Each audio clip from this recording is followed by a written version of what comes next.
नर्मदे हर। ये देखिए अभी हम हैं ओंकार पर्वत पर। ये हमारा सौभाग्य है कि ओंकारेश्वर में ओंकार पर्वत पर यहाँ पर थोड़ा सा हमें कुछ समय बिताने को मिला। और ये रास्ता आता है आदि गुरु शंकराचार्य का, जो उनकी प्रतिमा लगी हुई है, ये देखिए सामने दिख रही है, ये उनकी प्रतिमा के लिए।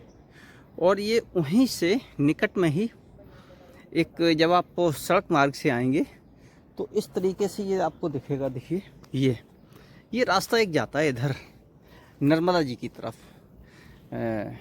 दाहिने हाथ पर नर्मदा जी की तरफ ये रास्ता जाता है। ये तो इस रास्ते पर अगर हम चलते हैं तो यहाँ पर देखिए, यहाँ से नर्मदा जी का एक तो बहुत ही प्यारा दृश्य देखने को मिलता है।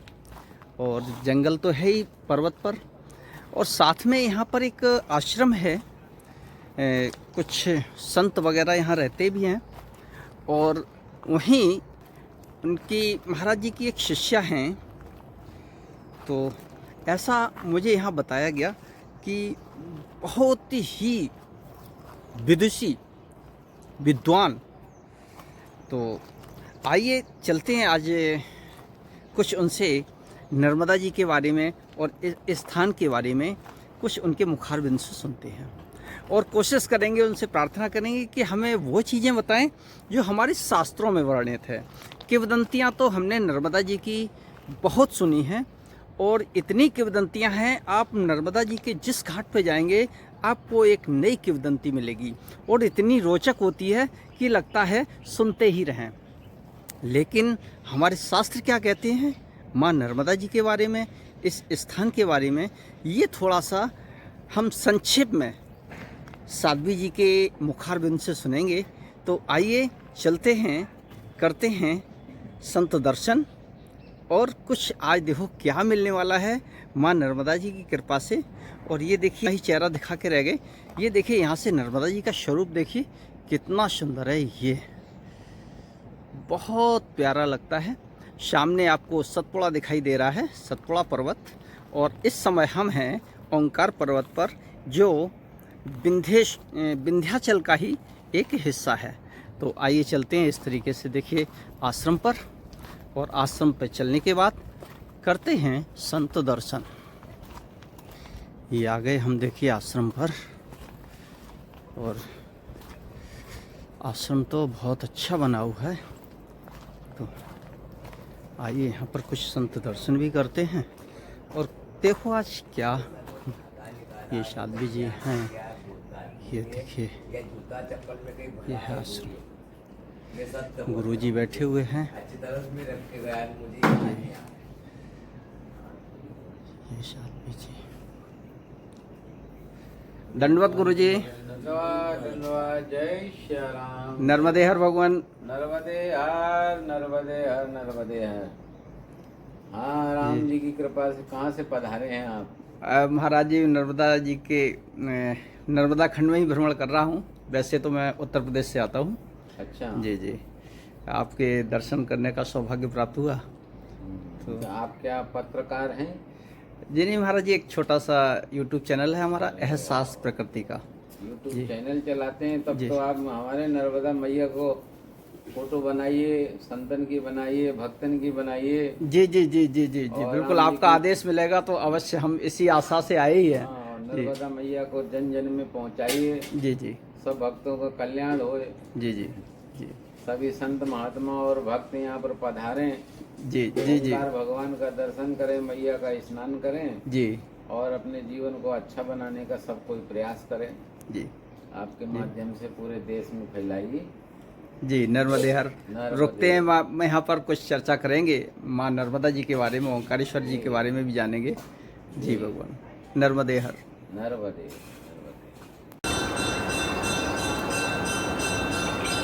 नर्मदे हर माई। नर्मदे हर।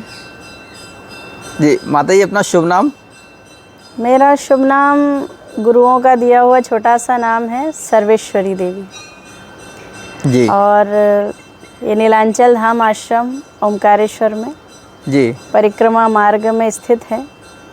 जी। और यहीं हम लोग बाल्यावस्था से ही निवास कर रहे हैं। वो तो आपकी अभी भी इतनी अवस्था नहीं है, वही तो देख करके मेरा मन हुआ कि यहाँ पर रुक के थोड़ा सा आपसे सत्संग किया जाए जी। कि इतनी कम उम्र में संन्यास के लिए कैसे मन हुआ, एकदम से क्या विचार आया? असल में बाल्यावस्था से मेरे माता पिता मेरा जो जन्म हुआ है वो वैष्णव कुल में हुआ है। जी। मेरे पिता जो थे स्वर्गवासी हो गए, अभी इस समय नहीं हैं। जी। परम पूज्य श्री नटवर दास जी बैरागी जी। उन्होंने बाल्यावस्था से ही मुझे धर्म का पाठ पढ़ाया। जी।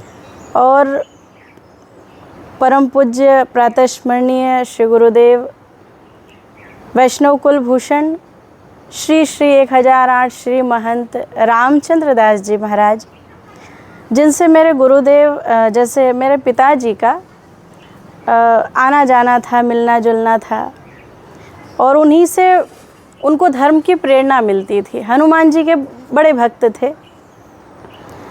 उनकी मन की ऐसी इच्छा थी कि मेरी पुत्री कथा करे और भगवान की भक्ति का प्रचार करे। जी।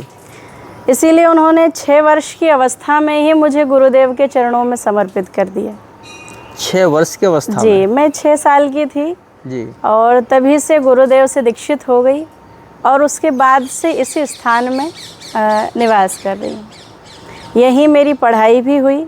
जी। और यहीं मुझे रामचरितमानस, श्रीमद् भागवत महापुराण, शिव महापुराण, श्री नर्मदा पुराण, नानी बाई का मायरा, ऐसे कई पुराणों का अध्ययन भी मैंने यहीं किया। जी। और यहीं संतों की सन्निधि में गुरुदेव की सेवा में आज भी हम लोग हैं। अच्छा जी। जी। तो जब आपको अध्ययन, तो आपने शास्त्रों का ही अध्ययन किया होगा? जी। जी। तो शास्त्रों का अगर अध्ययन किया है तो जैसे कि आप यहाँ ओंकारेश्वर में हैं, ये एक तीर्थ स्थल है। जी। भगवान भोले बाबा का यहाँ पर एक शिवलिंग है, स्वयंभू शिवलिंग, जी। जो 12 ज्योतिर्लिंग में आता है। जी। तो क्या हम थोड़ा सा इस ओंकारेश्वर के बारे में आपके द्वारा जान सकते हैं? बिल्कुल बिल्कुल। तो संक्षेप में थोड़ा सा बताइए। जो जी, ये ओमकार पर्वत है। जी। यदि मैं शिव पुराण के अंतर्गत आपको बताऊं तो 12 ज्योतिर्लिंगों में जो हमारे वेदों ने, पुराणों ने, विद्वानों ने कहा है, सौराष्ट्रे सोमनाथम च श्रीशैले मल्लिकार्जुनम उज्जैन्याम महाकालम ओमकार ममलेश्वरम। तो गणना में ये 4थे ज्योतिर्लिंग है। अगर प्रथम सोमनाथ हो गए, दूसरे मल्लिकार्जुन हैं, तीसरे उज्जैन और चौथे ओमकारेश्वर, जिसके लिए शिव महापुराण में कहा है कि विंध्याचल पर्वत ने एक समय देवर्षि नारद यहाँ आए और विंध्य पर्वत ने उनकी बड़ी पूजा की, लेकिन नारद जी थोड़े उदास से थे। तो विंध्याचल ने पूछा कि हे देवर्षि, ऐसी क्या बात है कि आप मेरी पूजा से संतुष्ट नहीं हैं, या बड़ी उच्छ्वास ले रहे हैं, बड़ी गहरी श्वासा ले रहे हैं, तो ऐसी क्या बात है कि आपको यहाँ आके संतुष्टि नहीं लगी? मुझे ऐसा लग रहा है कि आप संतुष्ट नहीं हैं। तो देवर्षि नारद जी ने कहा कि मैं सुमेरु पर्वत से आ रहा हूँ और मैंने सुमेरु पर्वत पे देखा कि बहुत तीर्थ स्थान है, देवभूमि है और कई देवताओं का वास है, लेकिन हे विंध्याचल, तुम पर किसी देवता का वास नहीं है, और इसीलिए मुझे थोड़ा सा असंतुष्टि लग रही थी। इतना सुना विंध्याचल ने उदास हो गए कि वास्तव में देवर्षि सत्य कह रहे हैं कि मेरे ऊपर किसी देवता का वास नहीं है। तब उन्होंने भगवान शंकर की उपासना प्रारंभ की और भगवान शंकर का तप किया। जब महादेव प्रसन्न हुए तो विंध्याचल ने कहा कि भगवान, मेरी जो इच्छा है आप पूर्ण करें। तो भोलेनाथ ने कहा, आप बिल्कुल कहिए, क्या बात है? तब विंध्याचल ने कहा कि आप सदा सर्वदा यहाँ वास करें। उस समय 33 कोटि देवता यहाँ उपस्थित हुए और 33 कोटि देवताओं ने भगवान से प्रार्थना की कि महादेव आप यहाँ सदा सर्वदा के लिए जिस स्वयंभू रूप में प्रकट हुए हैं उसी रूप में यहाँ स्थापित हो जाइए। उस समय भगवान शंकर ने कहा कि यदि मैं यहाँ रहूँ तो तुम सारे देवता भी मेरे साथ यहीं रहो। तो भगवान शंकर के यहाँ 2 स्वरूप, जैसे पार्थिव शिवलिंग था जी जो बना के विंध्याचल तपस्या कर रहे थे जी, और एक था ओमकार मंत्र पंचाक्षर ओम नमः शिवाय। जी तो प्रणवाक्षर पंचाक्षर का वो जाप कर रहे थे और पार्थिव शिवलिंग का पूजन कर रहे थे। तो जो ओमकार मंत्र था वो ओम निराकार स्वरूप इस पर्वत पर स्थापित हुए, और जो पार्थिव शिवलिंग था वो नर्मदा जी के दक्षिण तट पर ममलेश्वर के रूप में विराजमान। जी, कहीं उन्हें परमेश्वर कहा गया है, कहीं अमलेश्वर कहा गया है और कहीं ममलेश्वर कहा गया है। ओमकार ममलेश्वरम इस तरह वर्णन आता है। तो ये जो पर्वत है जी, ये निराकार स्वरूप ओमकारेश्वर यहाँ विराजमान हुए, और उस तरफा दक्षिण तट पे ममलेश्वर विराजमान। ये जैसे कि ओंकार ममलेश्वर, तो जैसे ये कहा जाता है कि ओमकार पर्वत पर ममलेश्वर का निवास, तो ये तो ममलेश्वर तो सतपुड़ा में चले जाते हैं।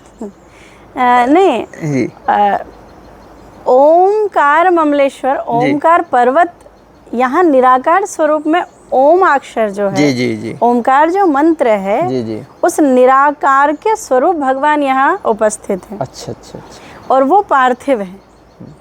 जैसे सगुण निर्गुण आपने सुना होगा, जी। निराकार साकार सुना होगा। फिर ममलेश्वर का जिक्र क्यों आता है? ममलेश्वर का जिक्र है, जैसे बताया गया है शिव पुराण में कि 2 स्वरूप भगवान शंकर ने धारण किए यहाँ पर जी। निराकार जी जो हमारे वेद पुराण शास्त्र कहते हैं, जी, निराकार जो अदृश्य होता है जी, जैसे मंत्र हम कहते हैं ओम नमः शिवाय, जी तो ओम हम केवल सुन रहे हैं, उसको देख नहीं सकते हैं। जी, तो वो जो निराकार मंत्र था वो भगवान यहाँ ओमकारेश्वर के रूप में विराजमान हुए, जी, और जो साकार विग्रह उनका था जी, ममलेश्वर के रूप में वो दक्षिण तट पर विराजमान है। अच्छा अच्छा। ऐसा कहा गया। तो ये जब हम दोनों शिवलिंग के दर्शन करते हैं तब एक माना जाता है? तब एक पूरा होता है। अच्छा, अधिकांश लोग केवल ओंकारेश्वर के दर्शन करते हैं, चले जाते हैं? ये अधूरा होता है जी। आपको ओमकारेश्वर, जैसे केदारनाथ भगवान है जी, आपने सुना होगा जी जी कि केदारेश्वर भगवान का जो पृष्ठ भाग है जी वो केदारनाथ की श्रृंखलाओं में है, जी, और उनका जो मुखारविंद है जी, वो नेपाल में पशुपतिनाथ में। जी। तो जब आप नेपाल और केदारनाथ जी। दोनों के दर्शन करते हैं तब एक दर्शन माना जाता है। पूरा होता है। अच्छा अच्छा, वैसे ही यहाँ ओमकारेश्वर और ममलेश्वर जब दोनों के दर्शन आप करते हैं तब जी। एक दर्शन पूरा होता है। ऐसी यहाँ की ये महिमा बहुत अच्छी जानकारी आपने दी है। जी अब थोड़ा सा हम बात करेंगे माँ नर्मदा के बारे में। जी। तो माँ नर्मदा जी इतनी पवित्र क्यों मानी जाती हैं जी और उनका हमारे शास्त्रों में क्या स्थान है? जी। माँ नर्मदा के लिए तो महादेव ही वक्ता हो सकते हैं। इनकी इतनी अतुलनीय महिमा है जी, जिसको कहना बड़ा कठिन है, लेकिन जैसी मैया की कृपा होगी। जी, क्योंकि जहाँ तक हम लोगों ने पढ़ा है, नर्मदा मैया के लिए कहा है हमारे शास्त्रों ने, पुराणों ने।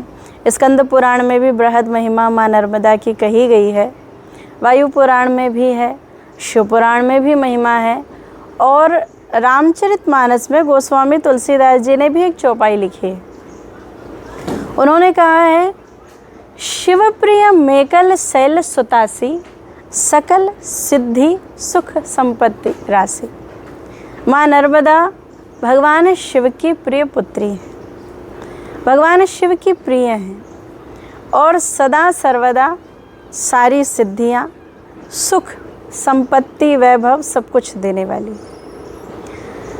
ऐसा वर्णन आता है स्कंद पुराण में कि यदि कुछ शास्त्रों का मिलाव करके मैं बताऊं, तो जिस समय भगवान शंकर ने विष पान किया समुद्र मंथन के समय, जी हलाहल विष निकला, ततः करतली कृत्यम व्यापिम हलाहलम विषम जी अभक्षण महादेव कृपया भूत भावनः।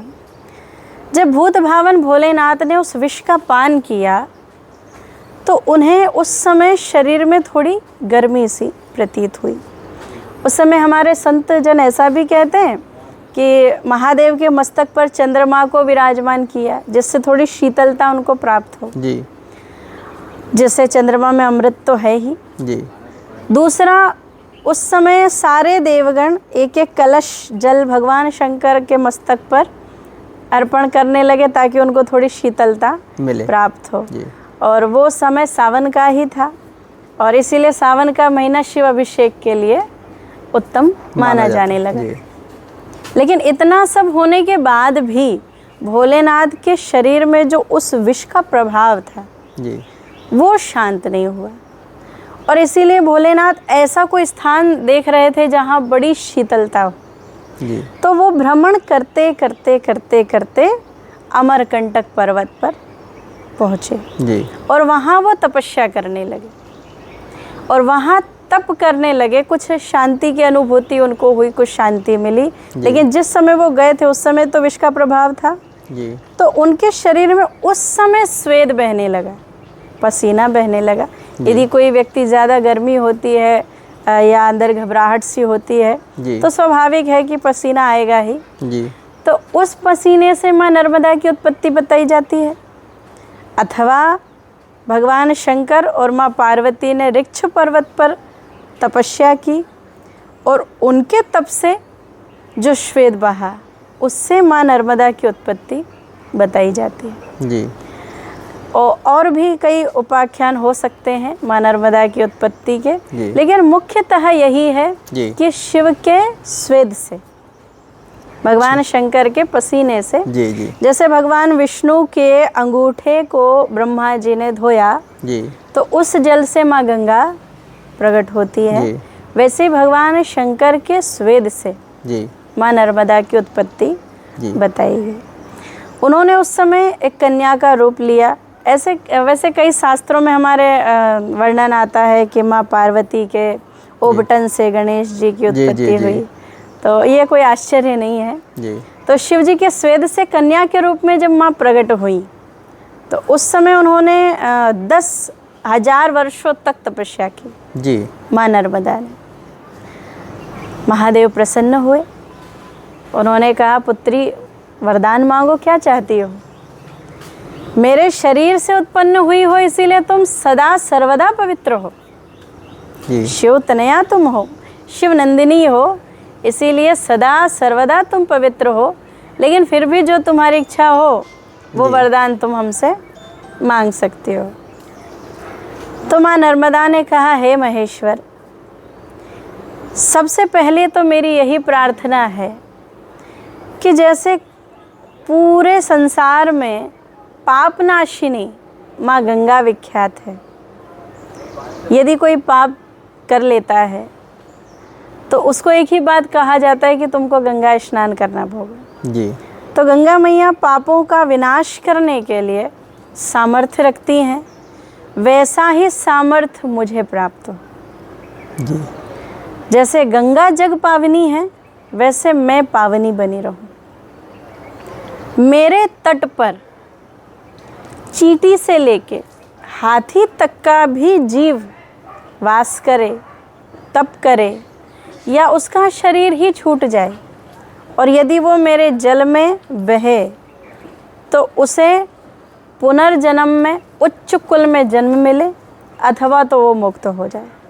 जी फिर मेरी इच्छा है कि चाहे संसार में सब कुछ नष्ट हो जाए लेकिन मैं नष्ट ना हूँ और आपकी सेवा में सदा सर्वदा रहूँ। माँ ने यहाँ तक कहा कि अगर कोई वृक्ष भी मेरे तेज धार में बह जाए तो वो भी स्वर्ग की शोभा बढ़ाए। अगर कोई साधारण वृक्ष जी माँ नर्मदा के जल में प्रवाहित हो जाए जी तो वो भी दूसरे जन्म में स्वर्ग की शोभा बढ़ाए। जी फिर उन्होंने कहा कि मेरे तट पर सारे देवताओं का वास हो, जी समस्त तीर्थों का वास हो, और हे महादेव आप सदा सर्वदा मेरे तट पर वास करें।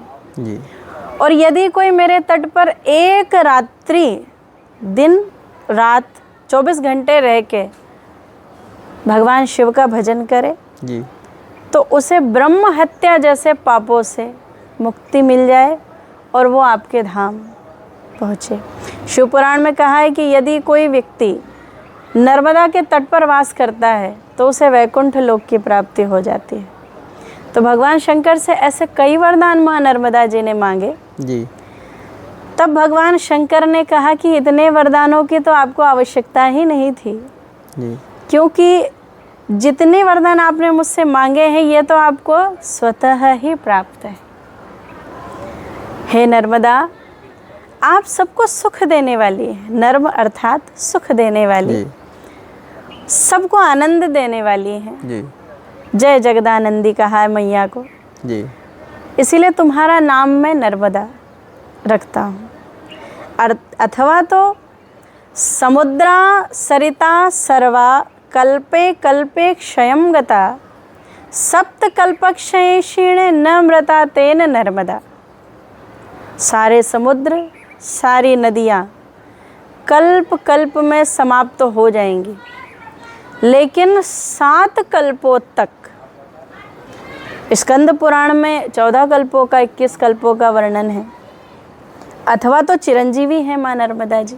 जी इसलिए शंकर भगवान ने कहा कि तुम्हारा किसी भी कल्प में क्षय नहीं होगा और कभी न मरने वाली न मृता तेन नर्मदा, इसीलिए आपका नाम नर्मदा होगा और जो वरदान आपने मांगे हैं मैं आपको प्रदान करता हूँ। आप सदा सर्वदा पाप नाशिनी होंगी। ब्रह्म हत्या जैसे, गो हत्या जैसे जघन्य अपराध भी आपके तट पर तप करने से दूर हो जाएंगे जी और मैं त्रिदेवों के साथ सदा तुम्हारे तट पर वास करूँगा। यदि कोई व्यक्ति तुम्हारे तट पर शरीर त्यागेगा तो उसे मेरा कैलाश धाम प्राप्त होगा। ऐसी वरदानों की जो श्रृंखला है माँ नर्मदा की। तो ये तो ठीक है कि भगवान शिव के पसीने से उत्पन्न है नर्मदा जी और उनको स्वतः ही सारे वरदान प्राप्त हैं और भगवान ने दिए भी। फिर ये प्रदक्षिणा इनकी कब से शुरू हुई और क्यों? जी ये क्यों प्रदक्षिणा होती है? हाँ, तो इस तरह मैया प्रकट हुई, ये तो आपने जी सुना। जी उसके बाद कई राजा हुए इस पृथ्वी पर। एक ऐसा भी समय था जब पूरी पृथ्वी जल किसी भी नदी से शून्य थी, कोई नदी नहीं थी। उस समय ऐसा वर्णन आता है कि देवता भी त्राहिमाम करने लगे, क्योंकि उन्हें तिलांजलि नहीं मिलने लगी, पितरों को तिलांजलि नहीं मिलने लगी, तो पितृ देवता दुखी रहने लगे। एक राजा का नाम आता है, थोड़ा विस्मृत हो रहा है जी तो वो राजा एक दिन अपने पितरों से पूछते हैं कि आप लोग अपना आशीर्वाद मुझे प्रदान करें जिससे मैं प्रजा की सेवा कर सकूं। पितरों ने कहा कि हम स्वयं दुखी हैं और हमारे दुख का कारण है कि हमें वो जल नहीं मिल रहा जो हम चाहते हैं। तो उन्होंने कहा कि आपको कौन सा जल चाहिए? पितरों ने कहा कि यदि शिव तनया नर्मदा इस पृथ्वी पे आए और उनके जल से हमें तर्पण हो, तिलांजलि मिले, उनके जल से हमारा श्राद्ध हो, तब जाके हमें तृप्ति मिलेगी। उस समय राजा ने बड़ा दुख, अपने आप को दुखी माना कि मैं अपने पितरों के लिए नहीं कर पा रहा हूँ, उस समय उन्होंने तपस्या की और तपस्या करके भगवान शंकर से प्रार्थना की कि आप अपनी पुत्री को पृथ्वी पर उतारें। भगवान शंकर ने कहा कि नर्मदा को पृथ्वी पर उतारना तो असंभव है, लेकिन राजा ने इसके अतिरिक्त तो कोई वरदान नहीं मांगा।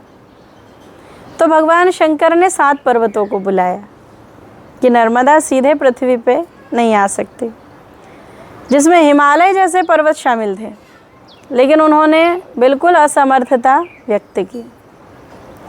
उस समय मेकल पर्वत ने कहा कि मैं धारण कर सकता हूँ। तो भगवान शंकर ने माँ नर्मदा को आज्ञा दी कि आप मेकल पर्वत से पृथ्वी पर जाइए और कलिकाल, इस सतयुग से लेकर कलिकाल तक के और आने वाले कई कल्पों तक जो भी जीव पापमयी होंगे, असंतुष्ट होंगे या ब्रह्म हत्या जैसे जघन्य पापों से निर्लिप्त होंगे, तो आप उनको मुक्त करिए। उस समय माँ नर्मदा माघे च शीत सप्तम्या दांसमे च रविर्दिने मध्यांत समय राम भास्करेण क्रमागते। माघ महीने की सप्तमी तिथि को रविवार के दिन दोपहर में माँ नर्मदा जी मेकल पर्वत से अवतरित होती हैं। इस तरह माँ नर्मदा इस पृथ्वी पर मेकल पर्वत से हैं, इसीलिए मेकल सुता उनका नाम हुआ। और हमारे शास्त्रों में कहा है कि रेवा तीरे तपः कुर्यात् मरणम जाह्नवी तटे। आपको तपस्या करनी है तो नर्मदा के तट पे, और मरना है तो गंगा के तट। तो नर्मदा मैया मेकल पर्वत से जब चली तो कुछ उनकी जीवनी जैसे बताई जाती है कि सोन नद से उनका विवाह तय हुआ, और जो हिला सखी के कारण वो विवाह, ये किंवदंती है केवल या मेरे शास्त्रों में भी वर्णन है कहीं पर? मैंने तो नहीं पढ़ा है जी। हाँ, जो कुछ विद्वान है, जो नर्मदा तट पर वास करने वाले जो लोग कहते हैं, उसी के अनुसार कह रही हूँ। हाँ, माँ नर्मदा की शादी का लोग किंवदंती ही बताते हैं। ऐसा जरूर है जी कि उनके विवाह बताए जाते हैं। जी। एक भीमसेन नाम के राजा हुए जो अग्निदेव ही थे। जी। नर्मदा जी जब पृथ्वी पर आई नहीं थी, बहुत सुंदर थी और भगवान शंकर के समीप वास करती थी।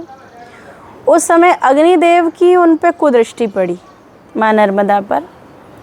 तो भगवान शंकर भाप गए, वो समझ गए कि अग्निदेव मेरी पुत्री को अच्छी दृष्टि से नहीं देख रहे हैं। तो उन्होंने अग्निदेव को श्राप दे दिया कि आपको मृत्यु लोक में जाना पड़ेगा, मनुष्य के रूप में रहना पड़ेगा। लेकिन जब अग्निदेव ने क्षमा याचना की तो शंकर जी ने कहा कि आप पृथ्वी पे जाओगे, भीमसेन नाम के राजा के रूप में आपका जन्म होगा, और यही नर्मदा आपकी पत्नी बनेगी, और इनसे पुत्र उत्पन्न होगा जो बाणासुर के पुत्र गगनप्रिय नाम के एक राक्षस का अंत करने के लिए उसका जन्म होगा।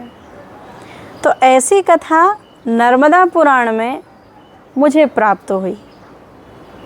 एक बार दुर्योधन नाम का एक राजा जो महेश्वर का कहा जाता है, उनसे नर्मदा जी का विवाह हुआ।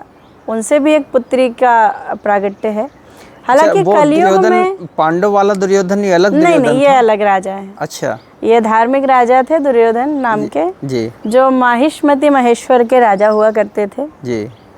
ऐसी कथा है। तो लगभग 3 विवाह मैया के बताए जाते हैं।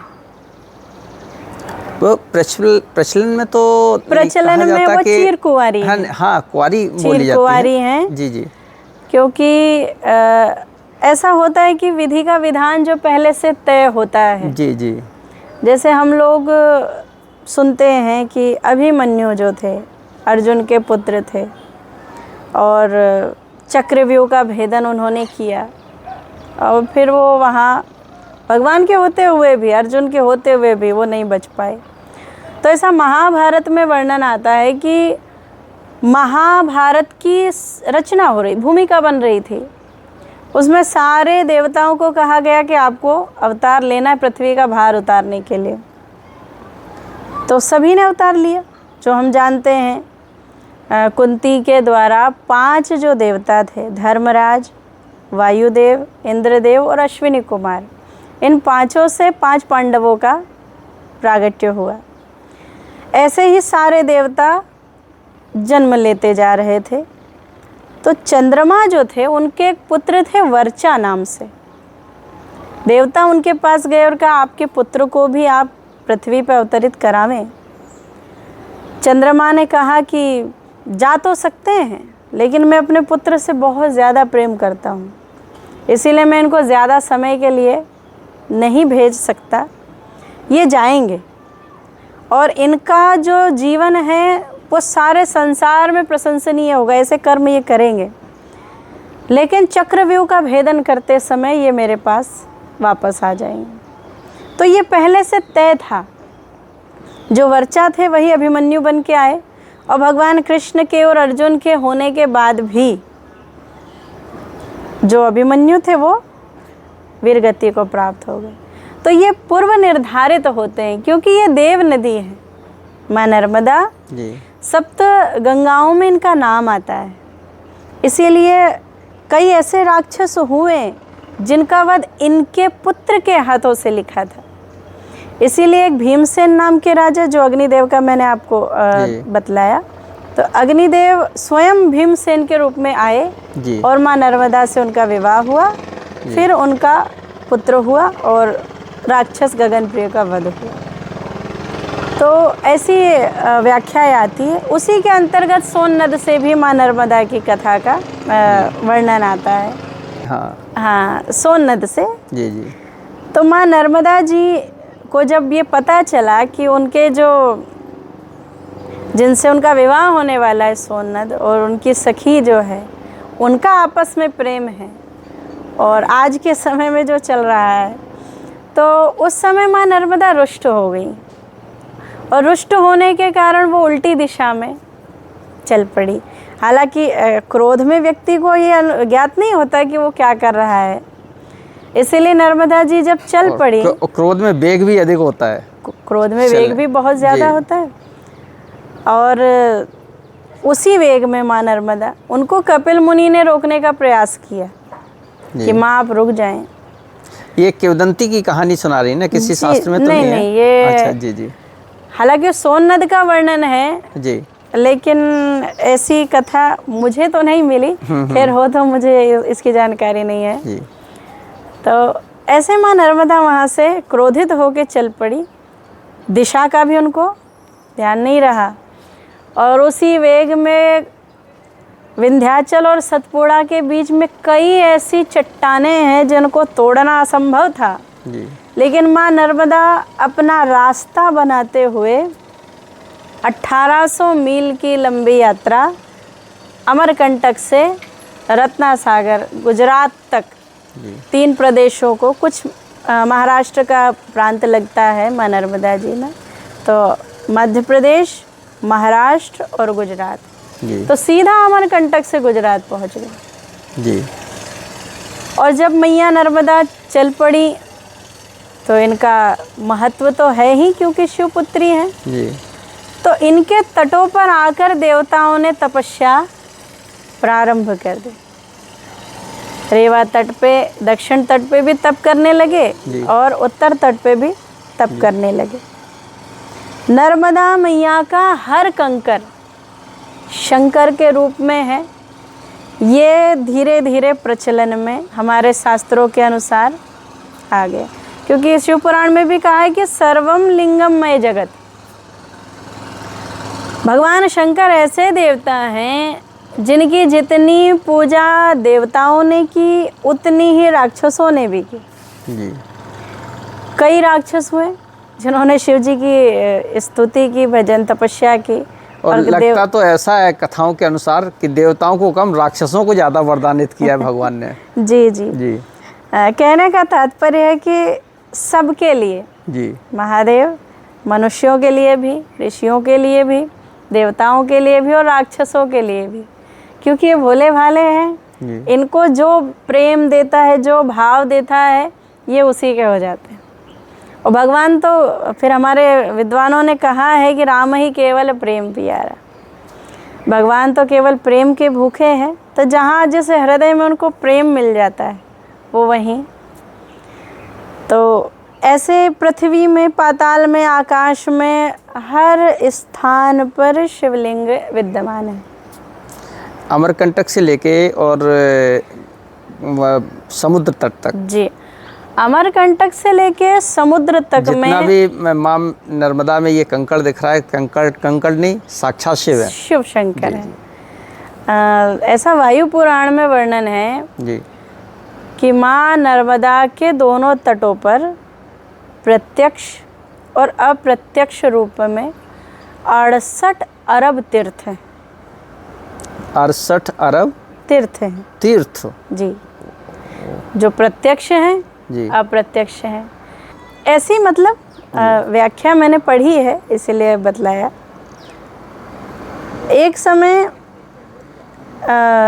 एक महाराज हुए, एक संत हुए, जिनका नाम शायद गौरी शंकर बताया जाता है।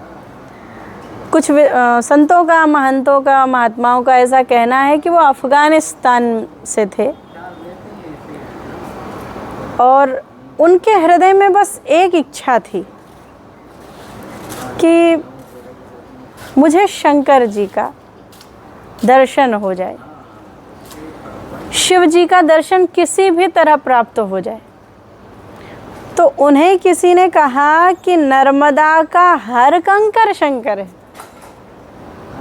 आप नर्मदा के किनारे चले जाइए, आपको शंकर जी मिल जाएंगे। तब वो आए और उन्होंने कहा कि नर्मदा तो नदी है और अमरकंटक से लेके गुजरात तक है, तो कैसे शंकर जी मिलेंगे। तब उन्होंने नर्मदा जी की प्रदक्षिणा का निर्णय लिया कि हम परिक्रमा लगाएंगे। अच्छा, हमारे शास्त्रों का विधान है कि दाहिनी ओर भगवान को रख के प्रदक्षिणा होती है जी। तो दक्षिण दिशा से माँ नर्मदा की परिक्रमा प्रारंभ होती है और उत्तर से पूर्ण हो जाती है। तो उन्होंने परिक्रमा प्रारंभ की भगवान शंकर को प्राप्त करने के लिए। इसीलिए भी नर्मदा प्रदक्षिणा की महिमा है और तभी से प्रारंभ भी हुई। अथवा तो मार्कंडेय जी थे जो चिरंजीवी हैं। कथा तो कई भक्तों ने सुनी भी है और जानते भी हैं। 5 वर्ष का ही उनका जीवन था जी। लेकिन भगवान शंकर ने उन्हें कहा कि मैं अपने जीवन काल के 5 वर्ष इन्हें देता हूँ जी। तो इसीलिए मार्कंडेय जी चिरंजीवी हैं। चिरंजीवी जी। और उन्होंने हर कल्प में महाप्रलय तो उन्होंने देखे ही जी। क्योंकि चिरंजीवी हैं, तो उनकी दृष्टि के सामने ऐसी कई घटनाएं हुई हैं जो हम तो कल्पना भी नहीं कर सकते हैं जी। तो उन्होंने नर्मदा मैया को हर समय विद्यमान देखा है। जब 7 समुद्र एक हो गए, सारी नदियां एक हो गई, तब भी उन्होंने नर्मदा को देखा है। इसीलिए उनकी दृष्टि में माँ नर्मदा सबसे महान है जी। और इसीलिए उन्होंने भी नर्मदा की परिक्रमा की है।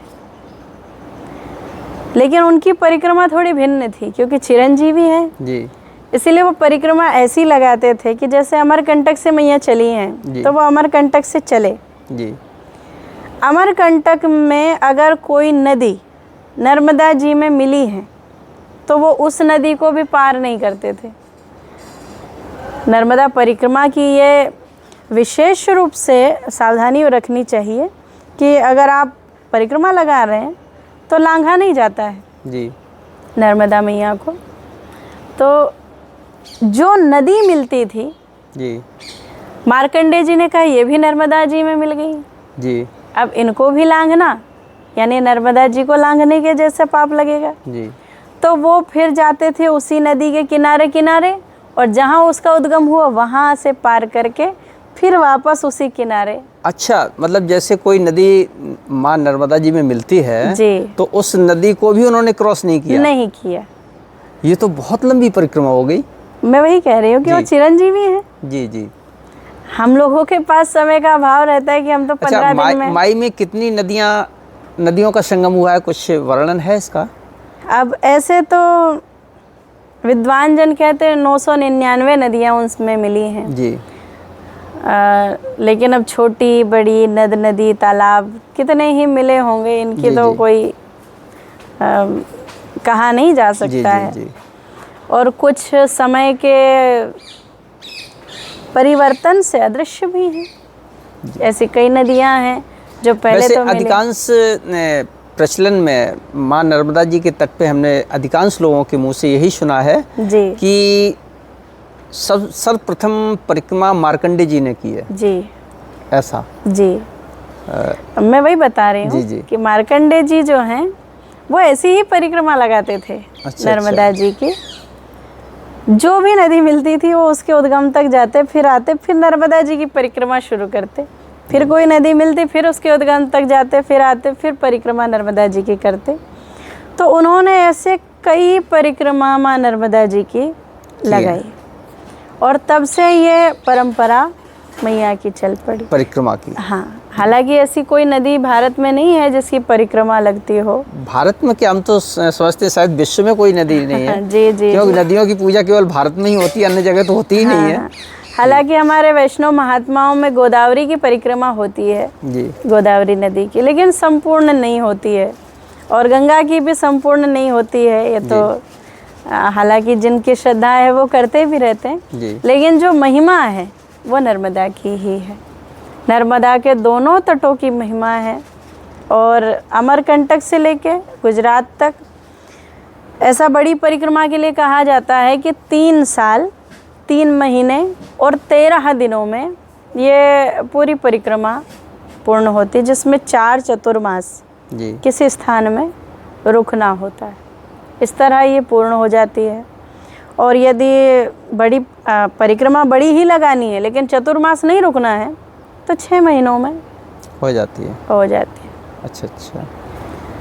और इस ओमकारेश्वर की तो फिर महिमा ही क्या कहें। नहीं, ये ठीक है, परिक्रमा होती है, ये सब हो जाता है, लेकिन अब एक प्रश्न ये आता है कि जहाँ से परिक्रमा शुरू करते हैं, संकल्प लेते हैं, तो बताते हैं कि नर्मदा जल को भी लेके प्रदक्षिणा की जाती है जी। उसको हर परिक्रमावासी अपने साथ रखता है। फिर जब वो परिक्रमा पूर्ण होती है, संपन्न होती है, जैसे सपोज दैट ओंकारेश्वर से किसी ने शुरू की तब तो ठीक है, उसने ओंकारेश्वर पर जल चढ़ाया जी। और अगर किसी ने अन्य घाट से शुरू की तो फिर उसको वो जल ओंकारेश्वर पे चढ़ाने क्यों आना पड़ता है? ये क्या महिमा है? क्योंकि ओमकार पूर्ण है जी। एक समय होता है कि जब पूरी सृष्टि का विलय होता है, संहार होता है। आपने इतना तो सुना ही होगा कि ओम से ही उद्गम है, ओम से ही अंत है। ओम में तो सारा ब्रह्मांड समाया है जी। ओमकार ही पूरी सृष्टि का जनक है।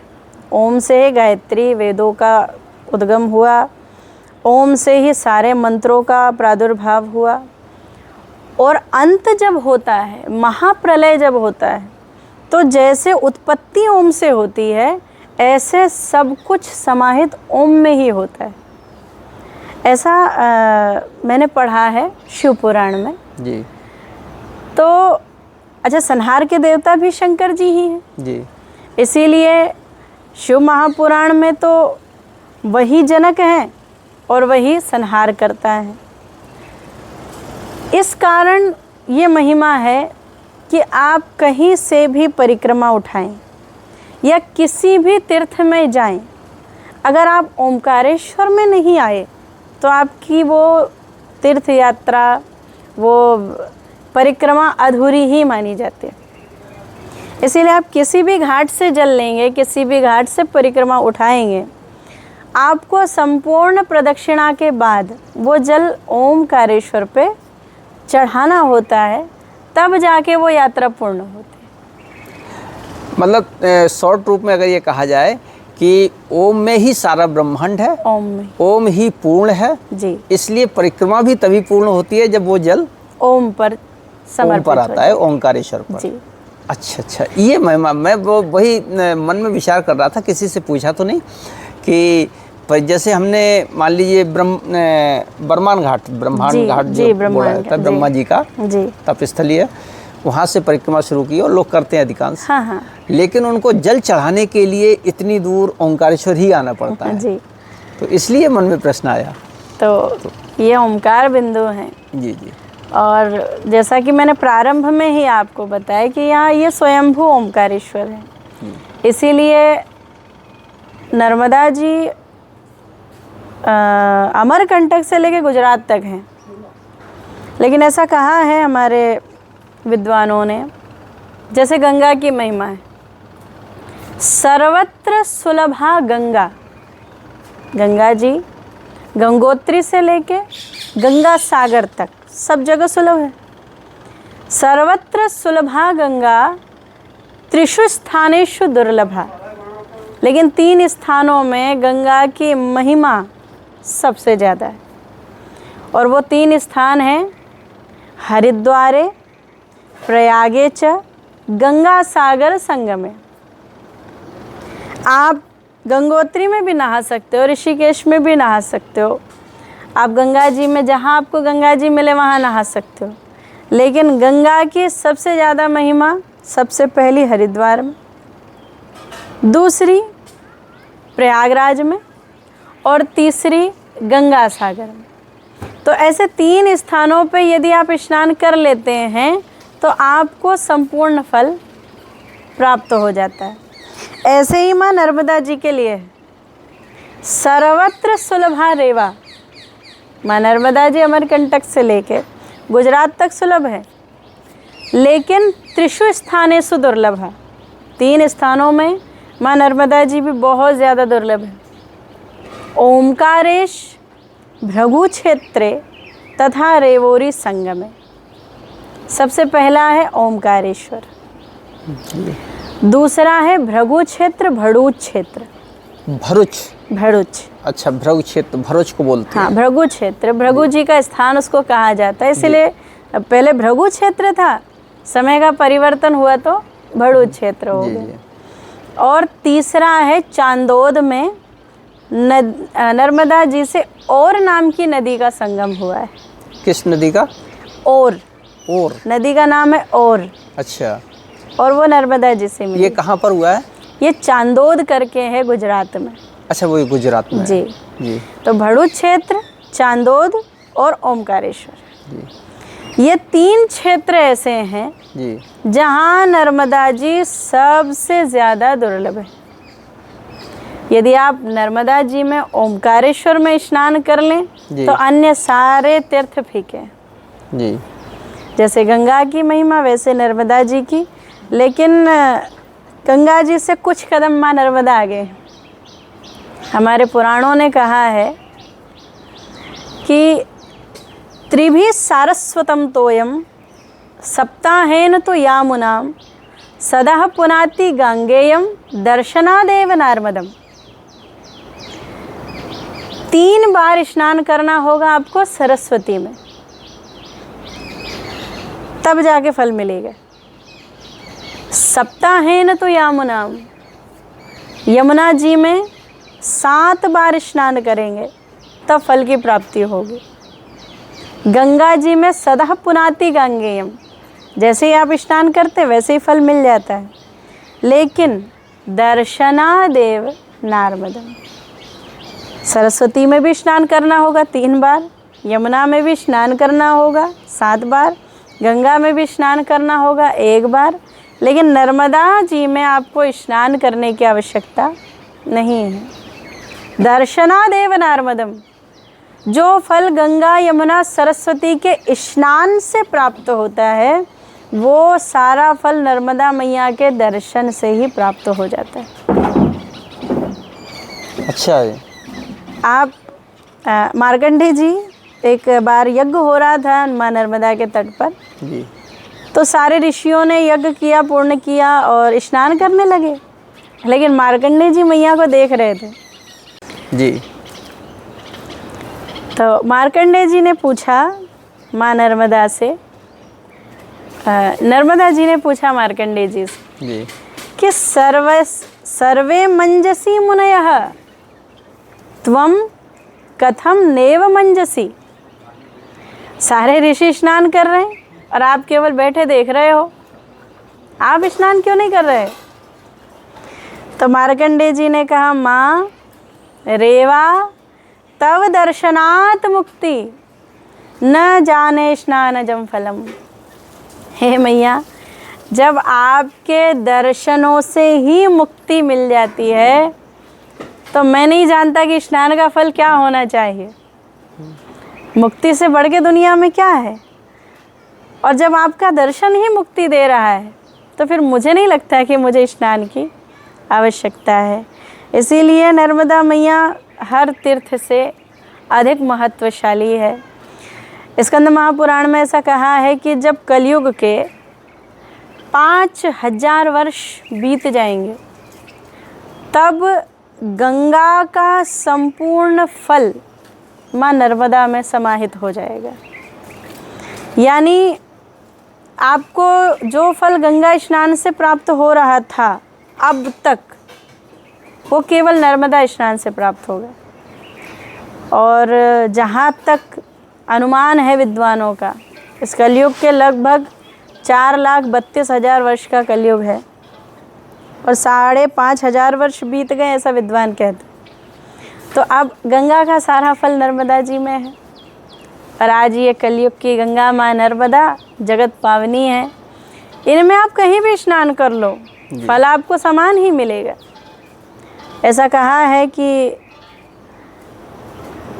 कुरुक्षेत्र में सरस्वती के स्नान का फल ज़्यादा है और यमुना जी का स्नान तो अब यमुना वृंदावन में करते ही हैं, गंगा जी का भी हो जाता है। सरस्वती, यमुना और गंगा, सरस्वती तो विलुप्त है, दिखाई ही नहीं देती हैं। लेकिन ये उस समय की जी जी बातें हैं, क्योंकि पुराण तो कोई आज के लिखे नहीं गए हैं। जी जी एक समय था ना जब सरस्वती की महिमा कुरुक्षेत्र में सबसे ज़्यादा थी। जी। और ग्रामे वा यदि आरण्य पुण्यः सर्वत्र सर्वदा। माँ नर्मदा जी तो किसी गांव में भी नहा लो, किसी जंगल में भी नहा लो, किसी तीर्थ में भी नहा लो, तो एक जैसा फल सदा सर्वदा प्रदान करने वाली है। अपार महिमा है नर्मदा जी की। बहुत अच्छा लगा, आपने बहुत विस्तार से और बहुत सरल भाषा में जो हमारे दर्शकों को समझाया है। मुझे लगता है कि इसमें से बहुत सी बातें हमारे दर्शकों को पहली बार आपके मुखारबिंद से सुनने को मिलेंगी। जी, बहुत बहुत धन्यवाद आपका, जो आपने हमारा अमूल्य समय निकाल के दिया। जी, नर्मदे हर। नर्मदे हर।